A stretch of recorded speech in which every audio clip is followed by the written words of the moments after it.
Hello class, good morning. So as you know that we have started our chapter 2 in the last lecture, that is collection of data. In that chapter, in the starting of chapter, we have studied about what is data, what are the sources of data and what are the types of data.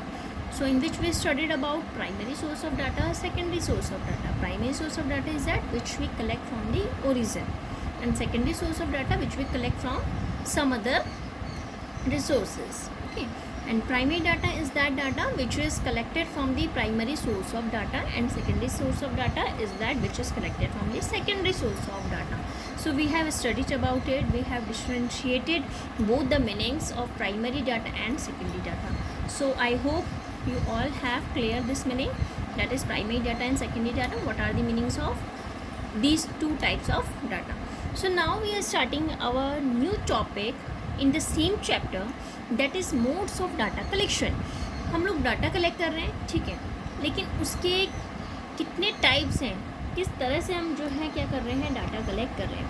Have you ever come across a television show in which reporters ask question from children, housewifes और general public regarding the examination performance और a brand और a soap और a political party? The purpose of asking question is to do a survey. अगर आपने कभी देखा है कि न्यूज़पेपर सॉरी टीवी में हम लोग देख रहे हैं कि हम देख रहे हैं उसमें सर्वे हो, मतलब क्वेश्चंस पूछ रहे हुए तो हाई जॉब से या पॉलिटिकल पार्टी से क्वेश्चंस हो रहे हैं कि आपने ऐसा कैसे किया, तो वो एक तरह से क्या कर रहे हैं, दे आर डूइंग सर्वे. ठीक है, वो किस लिए क्वेश्चंस पूछ रहे हैं, क्योंकि वो सर्वे कर रहे हैं कलेक्शन ऑफ डाटा का. 3 बेसिक वेज होते हैं डाटा कलेक्ट करने के. एक होता है personal interview, second one is mailing questionnaire, next one is telephone interviews. The 3 main basic ways of collecting data are personal interviews, mailing surveys you can say, mailing questionnaire you can say, and telephone interviews. Okay, so first we are starting with personal interview. This method is used when the researcher has access to all the members. The researcher, that is investigator. अगर suppose मैंने आपको बोला है कि आपको investigate करना है, आपको रिसर्च करनी है, कि आपको सर्वे करने के लिए बोला है, ठीक है, तो आप क्या हो, investigator.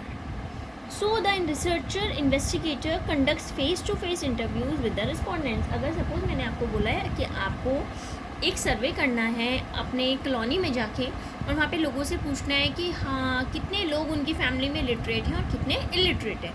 So you will do personal interview, that is personal contact you will do ना, कि आप घर जाके डायरेक्ट कॉन्टैक्ट कर रहे हो या किसी से पूछ के तब लिख रहे हो. आप क्या कर रहे हो, डायरेक्ट कॉन्टैक्ट जब किसी से कर रहे हो तो उसको हम पर्सनल इंटरव्यू कहते हैं. ठीक है, as the word suggest personal interview, so that is personal contact between the respondent and between the investigator, you can say researcher. So personal contact is made between the correspondent and interviewer. The interviewer has the opportunity of explaining the study and answering any query of respondent. अगर हम लोग personal interview कर रहे हैं तो personal interview में क्या है, इंटरव्यू सिर्फ ये नहीं है कि हम जॉब के पर्पज से करें. Personal interview can say personal survey हम जो कर रहे हैं, ठीक है ना. Personal survey means personal contact के बेस पे हम लोग जो कर रहे हैं. जैसे अगर सपोज मैं आपके साथ डायरेक्ट अगर पर्सनल क्वेश्चन, जैसे अगर सपोज यहाँ पे हम अपना एग्जांपल लेते हैं कि जैसे हम लोग आजकल हमारी ऑनलाइन क्लासेस चल रही हैं, लेकिन अगर हमारी स्कूल में क्लासेस चल रही होती तो ये हमारा पर्सनल नहीं है ना, क्योंकि इसमें you are watching just videos. ठीक है, तो इसमें मैं डायरेक्ट आपकी क्वेरीज को सॉल्व नहीं कर पा रही हूँ. लेकिन जो हम पर्सनल कॉन्टैक्ट, मतलब अगर हम लोग क्लास में पढ़ रहे होते हैं तो मैं जब आपको कोई समझ में नहीं आता है तो मैं आपके साथ में मेरा पर्सनल कॉन्टैक्ट रहता है, that is I can explain you and you can ask your query from me. Okay, so that I will just resolve your query. तो उसमें क्या होता है कि जो इन्वेस्टिगेटर होता है, जो इंटरव्यूअर होता है, उसके पास अपॉर्चुनिटी होती है कि वो स्टडी को एक्सप्लेन कर सके और आंसर कर सके, जितने भी रिस्पॉन्डेंट्स के क्वेश्चन होते हैं, क्वेरीज होती हैं, उनको सॉल्व कर सके. ठीक है, मिस इंटरप्रिटेशन और मिसअंडरस्टैंडिंग अवॉइड हो जाती है. अब जैसे सपोज़ मैं आपको कुछ यहाँ पे समझा रही हूँ ऑनलाइन में, लेकिन आपको क्या है, कुछ समझ में नहीं आ रहा है, कुछ मिसअंडरस्टैंड हो गया, तो ये चीज़ें क्या हैं, अगर मैं आपको पर्सनल समझा रही होती तो आपको ये चीज़ अवॉइड होती. ठीक है ना, तो ये बेसिक सी चीज़ है, आप इसको अपने इस चीज़ में एग्जांपल लेके चल सकते हो. अच्छा, इसके मेरिट्स भी हैं और डीमेरिट्स भी हैं. पर्सनल इंटरव्यूज़ के अभी तक जितने मैंने आपको बताए फ़ायदे बताए, लेकिन इसके डीमेरिट्स क्या हैं और मेरिट्स क्या हैं, so I am explaining you. First है मेरिट्स की बारे बात करती हूँ। मेरिट्स मतलब एडवांटेजेस, क्या फ़ायदे हैं इसके। हाईएस्ट रिस्पॉन्स रेट हाईएस्ट होता है। अगर सपोज मैं आपको फेस टू फेस पढ़ा रही होती तो मैं आपसे क्वेश्चन पूछती, आप मुझे डायरेक्ट आंसर देते, ठीक है, तो रिस्पॉन्स रेट क्या होता, हाईएस्ट। लेकिन ऑनलाइन में क्या हो रहा है, मुझे रिस्पॉन्स नहीं मिल रहा है, सिर्फ मैं अपनी तरफ से पढ़ा रही हूँ, ठीक है। तो आप लोग पढ़ रहे हो नहीं पढ़ रहे हो, I don't know, you are copying from some other resources, you are not just watching videos, you are just doing your homework, you are not making notes, so response मुझे नहीं मिल रहा है, ठीक है। तो मेरिट्स क्या है पर्सनल इंटरव्यू के, हाईएस्ट रिस्पॉन्स रेट होता है, allows use of all types of question. जब हम पर्सनल इंटरव्यू करते हैं तो सारे तरह के क्वेश्चंस हम क्या करते हैं, यूज़ कर सकते हैं, ठीक है। Better for using open ended questions. अगर सपोज मैं आपसे पर्सनल कांटेक्ट कर रही हूँ तो मैं आपसे ओपन एंडेड मतलब आपके अकॉर्डिंग, जो आपसे मैंने क्वेश्चन पूछा और बोला कि अपने उसमें एक्सप्लेन करो, explain in your own words, तो ओपन एंडेड है, आप अपनी according to your thinking you can give your answer. Next है allows clarification of ambiguous question. अगर मैंने आपसे कोई क्वेश्चन पूछा और आपको क्वेश्चन नहीं आया तो मैं क्या कर सकती हूँ, आपको क्लैरिफाई कर सकती हूँ इजीली क्वेश्चन को, पर्सनल कांटेक्ट में ऐसा होता है, ठीक है। Now come to the demerits of personal interview, that is most expensive, बहुत महंगा होता है। जैसे अब क्लास से बाहर आ जाओ, क्लास की बात अब ख़त्म, पर्सनल इंटरव्यू में क्या है, एक तो महंगा बहुत है। अगर मैंने आपको कहीं सर्वे करने के लिए बोला तो आपको उसमें मेहनत करनी पड़ती है, इधर उधर जाना पड़ता है। पॉसिबिलिटी ऑफ इन्फ्लुएंसिंग रिस्पॉन्सिव, आप क्या कर सकते हो, रिस्पोंडेंट को, अगर सपोज मैं आपको ऑनलाइन पढ़ा रही हूँ, मुझे बस पढ़ाना है, अगर सपोज़ मैं क्लास में पढ़ा रही होती और कोई और हरकत कर रहा होता या कुछ और कर रहा होता तो वहाँ पे क्या होता कि मुझे गुस्सा आता, तो उससे मेरे पढ़ाने के उसमें क्या पड़ता, इफ़ेक्ट पड़ता, ठीक है। नेक्स्ट है मोर टाइम टेकिंग, टाइम ज़्यादा लगता है जब हम किसी से, अब मैं यहाँ पे क्या है, पर्सनल मेरा कुछ नहीं हो रहा है, डायरेक्ट कांटेक्ट नहीं है, तो मैं सिर्फ एक्सप्लेन कर रही हूँ। लेकिन अगर आपको मैं सामने पढ़ाती तो उसमें टाइम ज़्यादा लगता है, क्यों, क्योंकि मैं आपको एक्सप्लेन करती, आप क्वेश्चन पूछते मुझसे, फिर मैं उसमें क्लैरिफाई करती। अगर सपोज मैंने आपको सर्वे करने के लिए बोला है कि आप सर्वे करो अपने कॉलोनी में जाके, जैसे लिटरेट और इलिटरेट का, so you will go there, so that will consume your time, तो यानी कि टाइम टेकिंग होता है, ठीक है। तो I hope that you have understood the meaning of personal interview, what are the merits of personal interview and what are the demerits of personal interview. Come to the next, that is mailing questionnaire. Mailing से मतलब जो हम mail के through या message के through जो हम करते हैं, मैसेज के थ्रू या मेल के थ्रू हम जो सर्वे करते हैं उसको बोलते हैं mailing questionnaire. When the data in a survey are collected by mail, the questionnaire with is sent to each individual by mail with a request to complete and return it by given date. उसमें एक date given होती है, आपको एक form दिया जाता है, questionnaire means एक फॉर्म तरह का होता है, उसको हम हर एक इंडिविजुअल को मेल के थ्रू या मैसेज के थ्रू, आजकल जैसे SMS चलता है, शॉर्ट मैसेजिंग सर्विस है ना, आजकल जो सर्विस चल रहे हैं ऑनलाइन सर्वे, वो किसके थ्रू चल रहे हैं, SMS के थ्रू चल रहे हैं। तो मेल की जाती है, उसमें क्या करा जाता है, उसमें लिखा रहता है कि आपने वो पूरा फिल करके कब तक देना है, टू अ गिवन डेट, जो भी इसमें गिवन डेट है तब तक आपको वो वापस करना है। It also permits the respondents to take sufficient time to give thoughtful answers to the question. इसमें जो है रिस्पॉन्डेंट्स को टाइम दिया जाता है कि वो अपने दिमाग से सोच के अच्छे से आंसर दे जो भी क्वेश्चंस पूछे। दीज डेज ऑनलाइन सर्वेज और service through the SMS are very popular, ठीक है ना। Now merits of mailing questionnaire, हमने ठीक है मेल के थ्रू मैसेज के थ्रू हमने क्वेश्चन, अब इसमें मेरिट्स क्या हैं, क्या फ़ायदे हैं। एक तो सस्ता होता है, मैसेज कर रहे हैं हम, least expensive, only method to reach remote areas, ये वो मेथड है जो रिमोट एरियाज तक पहुंच सकता है।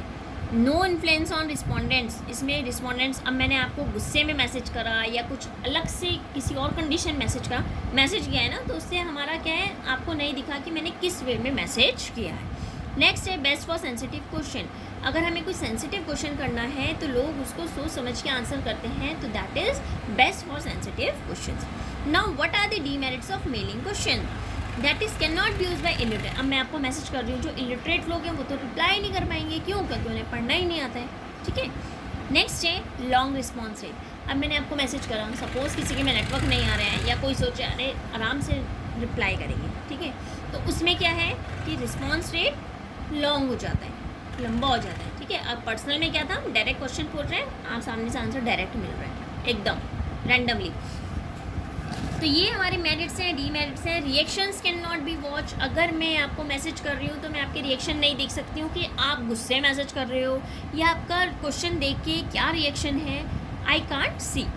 So this is the merits and demerits of the mailing questionnaire.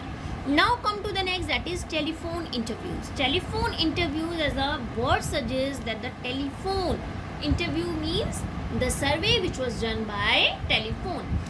In a telephone interview, investigator asks questions over the telephone. Telephone में आपसे सर्वे किया जाता है. अच्छा, आप घर में कितने मेंबर हैं, आप में से कितने लिटरेट हैं, कितने लिटरेट हैं, कौन जॉब कर रहा है, सैलरी कितनी है. जो सर्वे किया जाता है दैट इज़ टेलीफोन इंटरव्यू. ठीक है. They allow the researcher to assess the respondent by clarifying the question. अगर मैं सपोज आपको फ़ोन में भी बात कर रही हूँ, आपको कोई क्वेश्चन नहीं आ रहा है, ठीक है, अकॉर्डिंग टू यू, मैं आपके एग्जाम्पल लेके बता रही हूँ. अगर सपोज आपको कोई क्वेश्चन नहीं आ रहा है, मैं आपसे फ़ोन में बात कर रही हूँ, तो आप मेरे से क्वेश्चन पूछ सकते हो और मैं आपको फ़ोन में क्लैरिफाई कर सकती हूँ कि नहीं, ये ऐसे नहीं, ऐसे करना है. ठीक है. अच्छा, इसके मेरिट्स क्या होते हैं टेलीफोन के? एक तो रिलेटिवली लो कॉस्ट है. जब हम टेलीफोन इंटरव्यू करते हैं तो इसमें ज़्यादा खर्चा नहीं आता है हमारा. Relatively less influence on respondent पे ज़्यादा असर नहीं पड़ रहा है आपका. ठीक है. मतलब अगर आप बात कर रहे हो तो उसमें कोई इन्फ्लुएंस, इतना प्रभाव नहीं पड़ रहा, क्योंकि वो आपको देख ही नहीं पा रहा है कि आप किस वे में उससे बात कर रहे हो. ठीक है.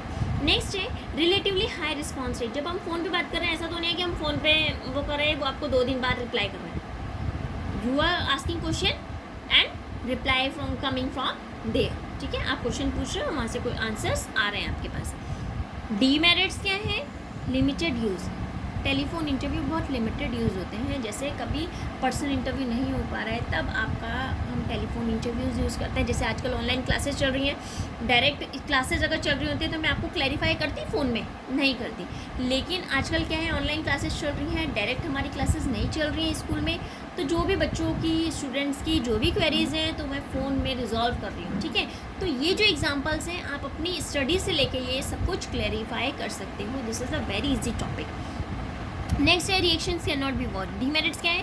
अब आप क्वेश्चन पूछ रहे हो, बच्चा किस वे में आंसर कर रहा है, कैसे वे कर रहा है, यू कैन नॉट सी.